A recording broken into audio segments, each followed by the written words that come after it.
Howdy everyone. So today's video is going to be going into mostly the gear and equipment that I've used throughout my years shooting USPSA and a couple of PCSL one gun matches. This is going to be definitely going into plenty of the equipment and firearms that I've used, but I wanted to also add in some of my 2 cents on what I think you need to get into the sport or into competition shooting to begin with. And my general thought there, just right out the front, is going to be use what you already have, as long as it's within the rules, which aren't that hard to comply with. Biggest thing is going to be a holster that completely covers the trigger guard and sits on your waist pointed downrange while you draw and while you shoot, for the most part.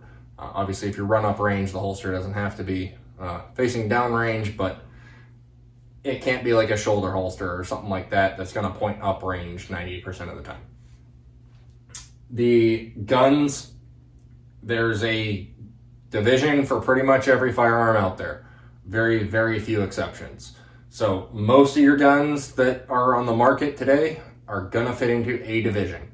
And I don't recommend that you try to go for, like, I want to shoot this exact division right off the gate. Use what you got, and it'll fit into something. If you have questions about that, there's the rule book online with all the rules for the sport and the divisions out there. And if you don't want to read through that, talk to whoever's running your local matches and they'll help you figure it out. There's a great community out there that will help you get into the sport if you're just shooting it for your first time. But I don't recommend that you invest this kind of money into a brand new sport that you're not sure if you're going to enjoy. It's a good way to get yourself into some financial hurting, and it's not necessary. I would recommend that you try what you had and get better with what you have. It's going to make yourself more proficient in your day-to-day life in general, and it'll teach you a lot about your equipment, how to get better as a shooter, and what you may or may not want to tweak just to make yourself better. So that's where I'm mostly going with this video. I hope you guys do enjoy the breakdown that I do and some of my input on the gear and everything that you will need or may consider doing in the future. Tank ready. Are you ready? Stand by. All right, so this is most of what I've used for competition throughout the years. I started shooting what I had with the magazines and everything that I had. I didn't want to invest a bunch of money into a new sport that I wasn't 100% sure if I wanted to keep doing, something that I never tried before. I don't recommend that you invest a ton of money just to try competition. I started shooting with a Sig Sauer P226. I had the holster, I had magazines, everything for it. The only thing I ever did to the firearm was swap the grips. I put Mark 25 grips on it because they are a little bit fatter. They have a little bit better texture to them. I have big hands, so the bigger grip for me helps a lot. I grew up shooting P226s and P229s. It was a great starting point for me, and I still love this firearm. It's still one of my go-to firearms. I used the stock Sig mags or the Mec-Gar mags. They're 18 round capacity. I shot production, so when I started it was a 10 round capacity restriction. It has since switched to 15 round mags, but load it to the capacity that you're allowed to, unless you live in a state that unfortunately you're restricted. I apologize for your government. I did eventually switch to the Sig Sauer P320. I got a very good deal on a P320 X5 that this has been swapped out a bunch. I still shot production, so the optic was not on here. It had the traditional iron sights that are on the P320 X5s, and then the light wasn't on here, but I did switch to the aluminum grip. The aluminum grip has almost the exact same point as the P226, so for me, the familiarity was more important, and the interchangeable grips were nice because I was able to put the Lock Velos palm swell grips on, and the texture of those grips made it so that it didn't matter if my hands were sweaty or wet. I was able to still maintain a very, very positive grip on the firearm, and the palm swell again helped with my big hands. Striker fire, you get the same trigger pull every time. Not a huge deal because you can always train to the double action, single action, but I did switch to that firearm. Shooting production, I pretty much use the stock P320 mags, aluminum base plates for the Legion models. You can use the plastic ones. There was no issues with those. I had a few of those as well. And when Magpul came out with theirs, these mags are awesome. Never had an issue with them. They're a whole lot cheaper than the SIG mags. When SIG came out with the steel frame, I did switch to the steel frame because of the weight, and I put the brass grip inserts in from Lock with the palm swell. Had almost the same shape and feel, other than the texture, as the Velos grips. With the steel frame and the brass, they both came in just under the production and Carry Optics weight limit. So, gun shoots very flat. I thoroughly enjoy it. I had the Gray Guns competition trigger put in it, and I use the intermediate springs because I like the reset on the intermediate a little bit better. It was a little more aggressive, which is something that I thoroughly enjoy. Between finishing out my time in production before this year, where I'm going back to it, I did switch to single stack for a little bit. I started shooting single stack with the Colt M45A1. I'm a jarhead, so this gun holds a little bit of a special place in my heart. I wanted to try to win a couple of matches with this firearm. Unfortunately, I had some issues that it did have to get sent back to Colt. Once they fixed those issues, I have not had a single problem with it since, but I did have a couple of failure to feeds every time I tried to shoot it actually fast, and it was unfortunately consistent enough that I didn't trust the firearm. So I did switch from the Colt M45A1 to the SIG Scorpion 1911. Got a good deal on it and made it into my competition 1911. This gun has not had any hiccups. For me, I decided to put the Pachmayr grips on it. Again, big grips, big hands. Do what you gotta do to make the gun fit you. And then for competition in single stack, the magwells are allowed, and reloading a single stack without a magwell is less than ideal. So I believe these are Dawson magwell and mainspring housings. I think that's the ones that I went with. But did that, and the Pachmayr grips, it's the only thing I did to this gun. The trigger's not quite as good as the M45A1, but worked great for me and had zero issues with the firearm. For those, I pretty much exclusively ran Wilson Combat 8-round mags. I shot major power factor in 45 ACP, so that's what I stuck with. Switching to Carry Optics after my time in production in single stack, I still shot the P320 SXG. I put the Holosun 507 comp on it, kept the brass grip inserts, kept the Gray Guns competition trigger. Nothing really changed from the firearm except for the takedown lever. I did put the Align Tactical takedown lever on these, and then I have used the Go Guns little gas pedal accelerator or whatever they want to call it.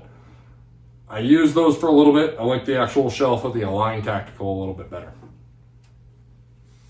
The magazines, I still use stock SIG mags, but I did worn base plates For the 17 round mags, I did the +3 EDC extensions that they do that get these to pretty much 20. You can fit a 21st round in there, but I had some reliability issues once I got the 21st round in there.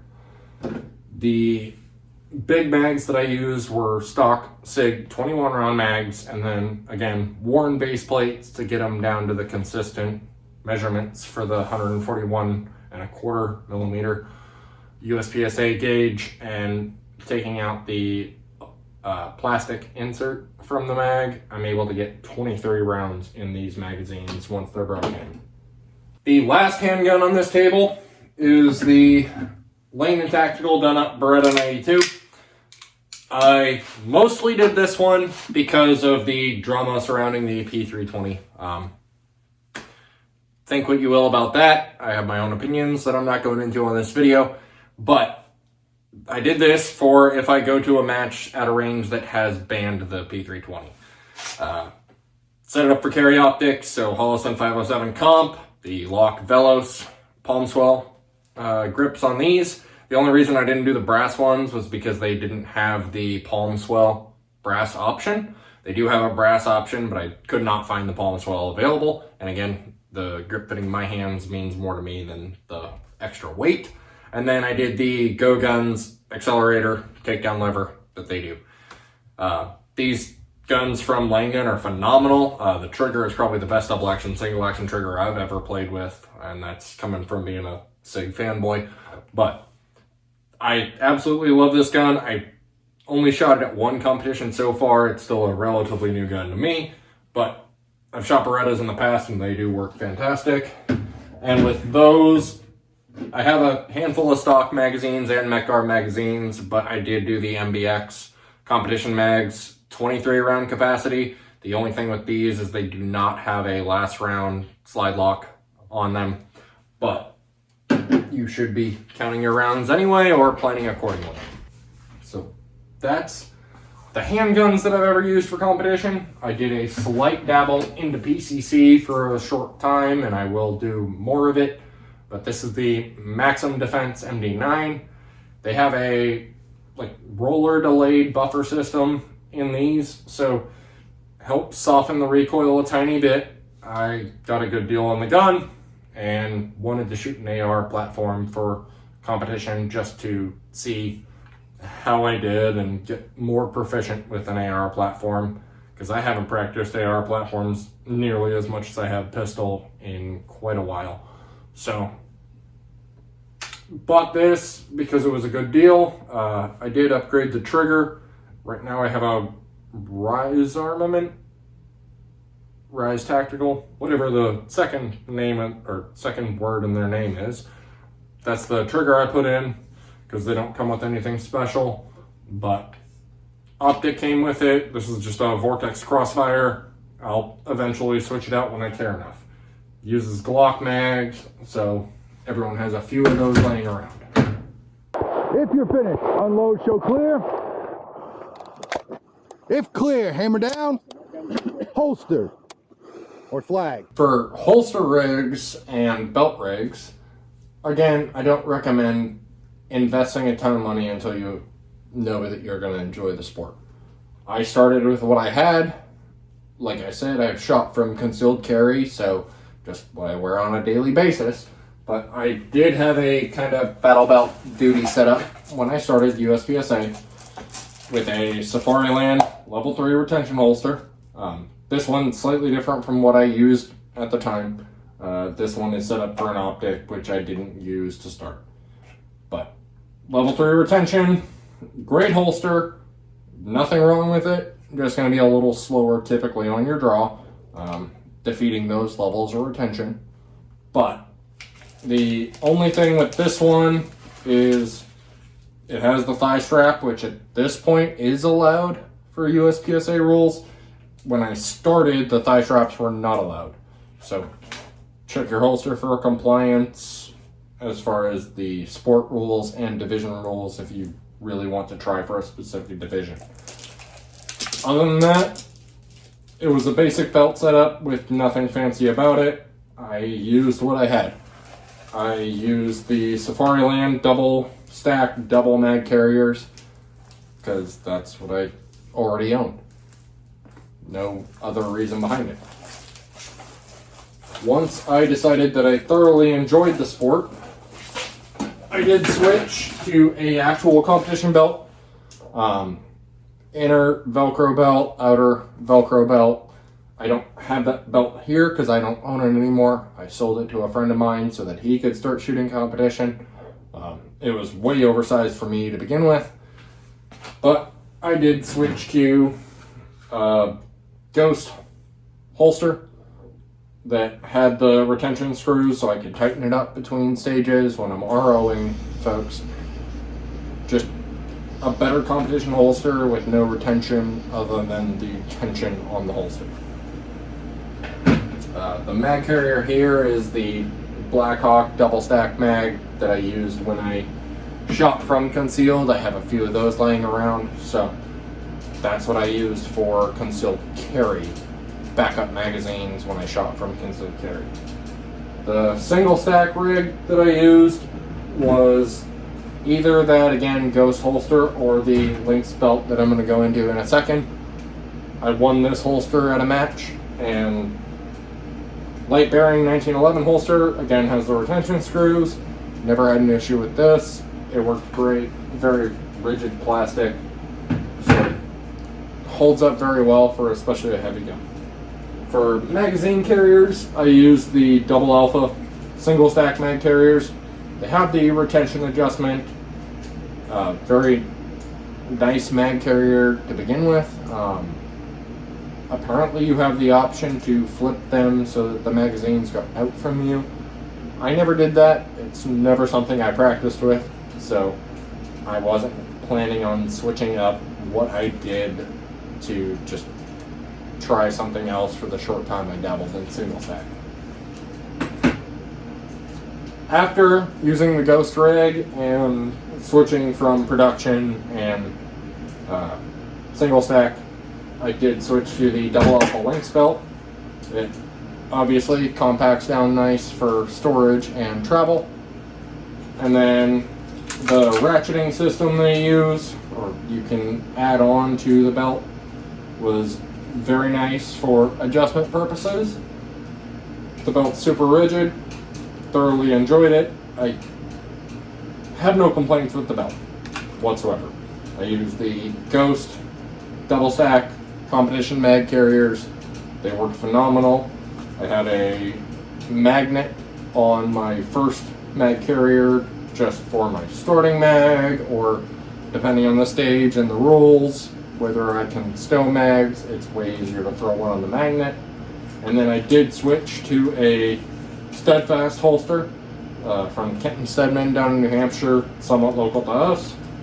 I like the little retention lever that's on this holster, and the holster so far has been phenomenal. So, of course, as I was editing this video and going over the Steadfast holster, I just saw that Kenton Stedman is no longer doing holsters, at least for the time being. I apologize, I do like these ones, but there are plenty of other holsters out there that have the takedown lever, or not takedown lever, the adjustment lever that I do thoroughly enjoy. There's plenty of other holster options out there. You'll find one that works for you, that fits your price range. Other than that, I never got too fancy with it. I won a aluminum holster carrier, or hanger, from Nationals last year in 2025, but the only thing I had with that is that I was having issues with the metal digging into my hip and my leg as I ran, so all the duct tape on there is holding foam in place to be a little bit of a pad for my hip and leg as I move around and actually work and maneuver a stage. Other than obviously the firearm that you're going to shoot and the holster, which we already went into a little bit, the only other thing that I would really recommend you have is some kind of separate sleeve for the handgun, or case for your rifle if you're going to shoot PCC. But having a separate case, sleeve, whatever you want to call it, for your handgun that can be completely separated from the ammo. Really the only thing you need to get started. This makes it so that you can easily go to the safe table without the risk of handling ammunition at a safe table, which that's a good way to get disqualified at your first match. Not something that anyone ever wants to do. But having the separate sleeve makes it very easy to get everything on and take everything off at the end of the match. It is going to simplify your life a whole lot, so I highly recommend that. And other than that, get started with what you got. And I'm assuming if you already own a firearm, you have some kind of case for it. My range bag setup has changed a little bit over the years. I have used GPS. I don't know what brand this one is. I bought it off a buddy. I've used just a typical range bag, duffel bag setup before. Guys will use the little wagon carts, backpacks, Milwaukee tool rigs. You figure out what works for you as you get into it, but start with what you have. Have a separate case for your pistol is the only real requirement that you need to do. In my range bag at this point, I have my paster gun so that I can help with resetting stages. I have a little 3D printed white and black paster carrier just to make it so that you don't have to run backup range to get a separate paster when someone hits a no-shoot or hardcover. My second pouch has zip ties because I'm usually there for setup. So setup for some reason typically requires a zip tie for something, and if something breaks or a holster rig has an issue, zip ties are wonderful for any of you rednecks out there. I also have my shot timer for practice or for if the match one goes down. You have something there to make it so that something keeps going. Chalkless grip enhancer. To be completely honest, they sponsor us, so I've used this one and this one exclusively. I do thoroughly enjoy it and have had no issues with it. Very nice and does keep your hands dry if you apply it dry. Don't try to apply it when your hands are already wet. I've learned that one as well, but works very well. My eye and ear protection live in this pocket. The Hunter's HD Gold. I have custom molded ear protection, or I'll use the Walker razors. Kind of depends on what I'm wearing on my head, whether it's a baseball hat or my cowboy hat that some of you have seen in my videos, I'm sure. My hat camera and hat clip will also live in this pocket, just to kind of have quick access to everything. This pocket down here has all my spare tools, spare parts, some spare parts, spare tools, batteries, everything I could need if something goes wrong with the firearm. The spare parts actually live in my carriers for my handguns. So like I said, have a spare carrier for your handgun that you can separate from where you have all your ammo and everything else. These are phenomenal. This backpack setup, so I have my primary and my backup gun in the same spot. You couldn't see that. Primary and spare gun in the same spot, but I keep most of my backup parts in the bag with the firearm so that I have them separated out for each individual gun. That is pretty much what I do, and then I have a separate ammo can that has all my ammo and magazines in it so that I can keep that separate, because walking around with a backpack and an ammo can is not that difficult. The wagons are nice, you can carry a lot of extra stuff. The tool carts are also really nice, you can carry a lot of extra stuff and they double as a seat. So figure out what you want, but you don't need to invest a ton of money into doing this sport just to get started.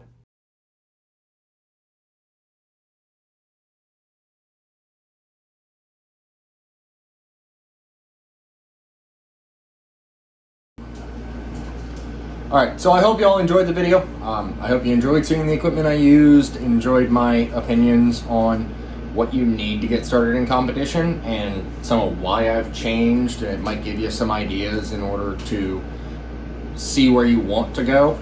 But like I have said a few times at this point over the video, don't put yourself into credit card debt just to get started in competition.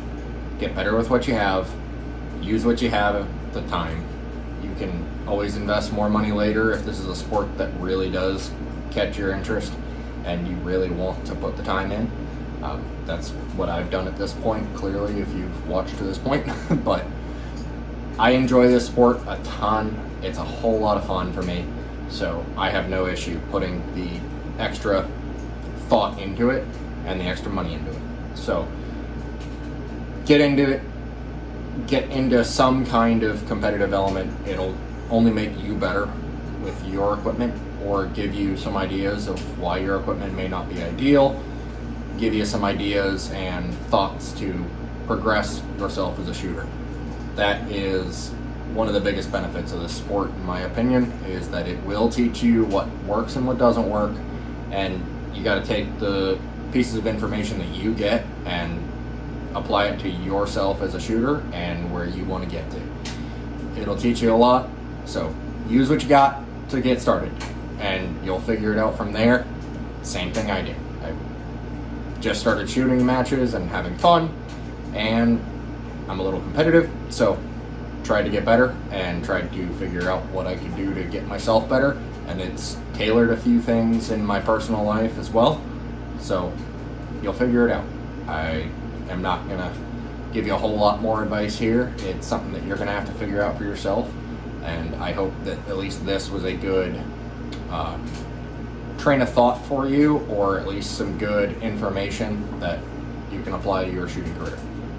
Have a good time. I will see y'all on the range, hopefully.